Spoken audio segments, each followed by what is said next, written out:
శ్రీ గురుభ్యో నమః. శ్రీమాత్రే నమః.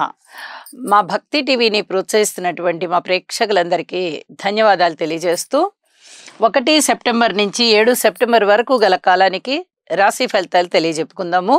ముందుగా గ్రహస్థితులు. వృషభ రాశిలో గురుగారు, మిథునంలో కుజుడు, కర్కాటకంలో చంద్రబుధులు, సింహరాశిలో రవిగారు, అలాగే శుక్ర కేతువులు కన్యారాశిలో, కుంభరాశిలో వక్రించిన శనిగారు, అలాగే రాహు వచ్చేసి మీనరాశిలో. ఇక వారాంతంలోకి వచ్చేటప్పటికి చంద్రుని యొక్క స్థితి తులారాశిలోకి వచ్చి ఉన్నది, బుధుని యొక్క స్థితి సింహరాశిలోకి వచ్చి ఉన్నది. ఈ 2 మార్పులే జరిగి ఉన్నాయి. అయితే గ్రహ సమ్మేళనాల యొక్క ముఖ్యాంశాలు ఏమిటి అని పరిశీలించినట్లయితే చంద్ర బుధుల యొక్క కలయిక. ఇక్కడ ఈ 2 కూడా పరస్పర వ్యతిరేకమైనటువంటి గ్రహాలు. మైథలాజికల్గా ఈ చంద్ర బుధులు ఇద్దరు తండ్రి కొడుకులు అని చెప్తూ ఉంటారు. అలాగే చంద్రుడికి శత్రువులు లేరు, కానీ బుధుడికి చంద్రుడు శత్రువు. ఇక్కడ ఈ శత్రుత్వం అనేది మిత్రక్షేత్రంలో కాకుండా శత్రుక్షేత్రంలోనే జరుగుతూ ఉన్న కారణం చేత శత్రువుకే బలం ఎక్కువగా ఉంది, చంద్రుడికే బలం ఎక్కువగా ఉంది అని చెప్పి తెలియజెప్పడం జరుగుతోంది. అలాగే నీచలో ఉన్నటువంటి శుక్రుడు ప్లస్ కేతువు ప్రేమ వ్యవహారాల విషయంలో అత్యంత జాగరూకత వహించాలి అని చెప్పి తెలియచెప్పేటటువంటి గ్రహస్థితి. అలాగే వారాంతంలోకి వచ్చేటప్పటికి రవి బుధుల కలయిక బుధాదిత్య యోగంగా తెలియచెప్పడం జరుగుతోంది. సూర్యరాశిలో రవి బుధుల యొక్క కలయిక చాలా చాలా మంచిది, అద్భుతమైనటువంటి ఫలితాలు ఉంటాయి అని చెప్పి తెలియజేస్తూ ఉన్నాను. ఇక శనిగారి యొక్క దృష్టి మేషరాశి మీద పడుతూ ఉంది. అనారోగ్య సమస్యలు ఉండడానికి అవకాశం ఉంది. ఏ ఏ రాసుల వారికి ఉంటుందనేది రాసుల్లో చెప్పుకుందాము. అలాగే శనిగారి దృష్టి రవి గారి మీద ఉంది. ఇది కొంచెం రక్తానికి సంబంధించినటువంటి సమస్యలు ఉండడానికి అవకాశం ఉంది. అలాగే రాజకీయాలకు సంబంధించి కూడా కొన్ని ఇబ్బందులు కనబడుతూ ఉంటాయి. ఇక గురువు గారి యొక్క దృష్టి శుక్రకేతువుల మీద ఉంది. నీచలో ఉన్న శుక్రుని మీద అలాగే కేతువు మీద గురువుగారి యొక్క దృష్టి ఉండడం చాలా మంచిదే. అయినప్పటికీ ఇక్కడ ప్రేమ వ్యవహారాల విషయంలో అత్యంత జాగ్రత్తగా ఉండాలి అని మరొకసారి తెలియజెప్పేటటువంటి గ్రహస్థితి. ఆధ్యాత్మికంగా కాస్త ఆధ్యాత్మిక చింతన ఎక్కువగా ఉంటూ ముందంజలో ఉంటారు అని కూడా తెలియచెప్పచ్చు. నాస్తిక భావాలు తగ్గిపోయి ఆస్తిక భావాలు పెరగడానికి చాలా వరకు అవకాశం ఉన్నటువంటి గ్రహస్థితులు అన్నమాట. ఈ వారం విశేషమైన స్థితి ఏమిటి అంటే గ్రహాలు 1, 2, 3, 4, 5, 6, 7 గ్రహాలు వరస రాసుల్లో ఉన్నాయి. ఎప్పుడైతే గ్రహ మాలికా యోగం అని మనం చెప్పుకుంటూ ఉంటామో అది వరస రాసుల్లో గ్రహాలు ఉన్నప్పుడు ఏర్పడుతూ ఉంటుంది. వరసగా 4 గ్రహాలున్నా 5 గ్రహాలున్నా 6 గ్రహాలున్నా ఇది గ్రహమాలిక యోగం ఏర్పడుతుంది. అయితే దీనిలో కేతువు గారు కలవరు, రాహుకేతువులు కలవరు. ఈ వరుసలో రాహుకేతువులు ఉన్నా కూడా మనం లెక్కించాల్సిన పని లేదు. అయితే ఇక్కడ కేతువుని తీసేసినప్పటికీ కూడా 6 గ్రహాలు వరస రాసుల్లో ఉన్నాయి. ఇది 2.5 రోజు మాత్రమే సాధ్యపడుతుంది. ఎందువల్ల అంటే చంద్రుని యొక్క స్థితి 2.5 రోజు ఒక్కొక్క రాశిలో ఉంటుంది కాబట్టి ఈ స్థితి గ్రహమాలిక యోగం కూడా అన్ని రాసుల వారికి మంచి ఫలితాన్ని ఇస్తుందని తెలియజేస్తూ ఉన్నాను.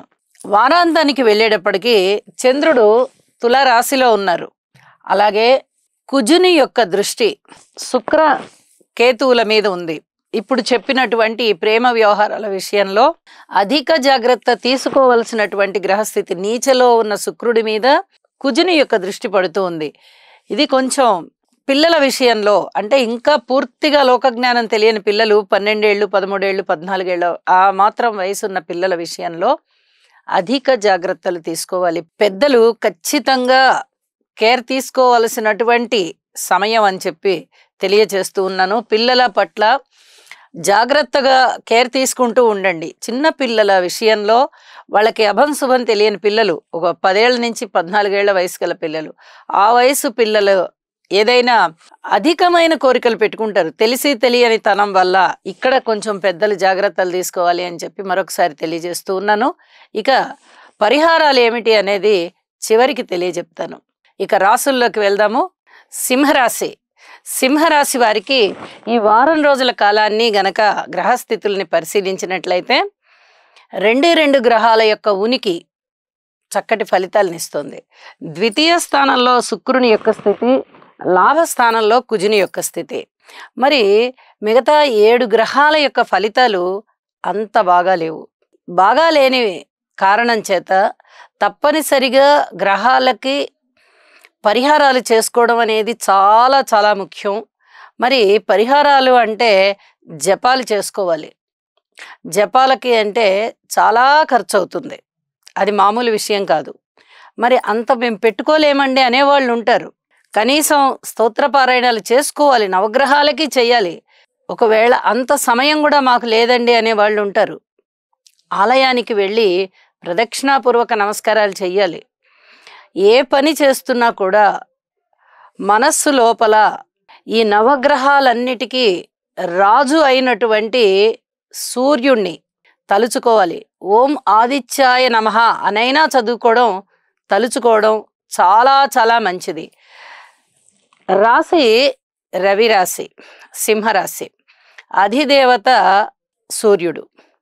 అలాగే సింహ రాశికి కూడా అధిపతి సూర్యుడే అవుతున్నారు. సూర్యగ్రహానికి గనక ప్రతి క్షణం నామాన్ని ఉచ్చరించుకుంటున్నట్టయితే చాలా చాలా మంచి జరుగుతుంది. అలాగే బుధాదిత్య యోగం రాశిలోనే కలిగింది వారాంతం వచ్చేటప్పటికి. ఇది చాలా మంచి విషయం. ద్వితీయాధిపతి లాభాధిపతి అయినటువంటి బుధుడు రాశ్యాధిపతితో కలిశారు. మీరు ఇక్కడ చాలా జాగ్రత్తగా చెప్పిన పరిహారం చెప్పినట్టు చేసుకోండి. ఇది చాలా చాలా చెప్పదగ్గ సూచన. ఎప్పుడైతే ద్వితీయాధిపతి లాభాధిపతి బుధుడు అవుతూ రాశ్యాధిపతి అయిన రవితో కలిసి ఉన్నారో, ఏది అనుకుంటే అది మీ సంకల్పం నెరవేరినట్టే లెక్క. అనేక రకాలుగా మీరు కార్యసాధకులు అవుతారు. అలాగే మంచితనం కనిపిస్తుంది, మంచి పేరు ప్రతిష్టలు వస్తాయి. కీర్తి ప్రతిష్టలతో పాటు ధనం కూడా వస్తుంది. అనుకోని విధంగా లాభాలు వస్తాయి. కుటుంబం బాగుంటుంది, వాక్కు బాగుంటుంది, విద్య బాగుంటుంది, ఆలోచనలు బాగుంటాయి, తెలివితేటలు బాగుంటాయి, ప్రణాళికలు బాగుంటాయి. ఇలా ఎన్నో రకాలైనటువంటి మంచి లక్షణాలు మీకుంటాయి, మంచి ఫలితాలు మీకుంటాయి. అయితే ఈ స్తోత్రాన్ని నామాన్ని చేయడం మటుకు మానకండి. ఇది చాలా చాలా చెప్పదగ్గ సూచన. అలాగే అన్నదమ్ముల యొక్క సహాయ సహకారాలు కొంచెం తక్కువగా ఉన్నప్పటికీ పర్వాలేదు. పూర్తిగా సహాయ సహకారాలు లేవు అని చెప్పుకోకుండా కొద్దిగా అయినా ఉన్నాయి కదా, ఈ మాత్రమైనా ఉన్నాయి మనకి చాలే అని మీరు తృప్తి పడతారు. అలాగే స్థిర చిరాస్తుల వృద్ధి కొరకు ప్రయత్నం చేస్తారు, ఇంకా ఫలితాలు ఏమీ ఉండవు. అలాగే సంతానం కోసం కూడా మీరు చాలా కష్టపడవలసి ఉంటుంది. ఈ సంతానం ఇలా ఉన్నారా, మాట వినట్లేదా, వీళ్ళల్లో ఏమీ అభివృద్ధి కనబడట్లేదే, ఇలాంటి అసంతృప్తులు కనిపిస్తూ ఉంటాయి. కానీ మీరేమీ భయపడకండి, చిన్నగా అన్నీ సెట్ అవుతాయి. ఒక్కసారి గ్రహస్థితులు బాగాలేనంత మాత్రాన అన్ని పనులు పాడైపోవు. మన కళ్ళకి ఏ దానిలోనూ అభివృద్ధి లేదు అన్నట్టుగా కనిపిస్తుంది తప్ప నిజంగా అభివృద్ధి లేకపోవడం ఉండదు. ఇంకో 4 రోజులైన తర్వాత బాగుంటాయి. అంతలోకే మనం దిగులు పడాల్సిన పని లేదు. చక్కగా మీకు దైవనామస్మరణ చేయండి. అన్ని విధాలుగా మీరు మళ్ళీ ముందంజలోకి వెళ్తారు.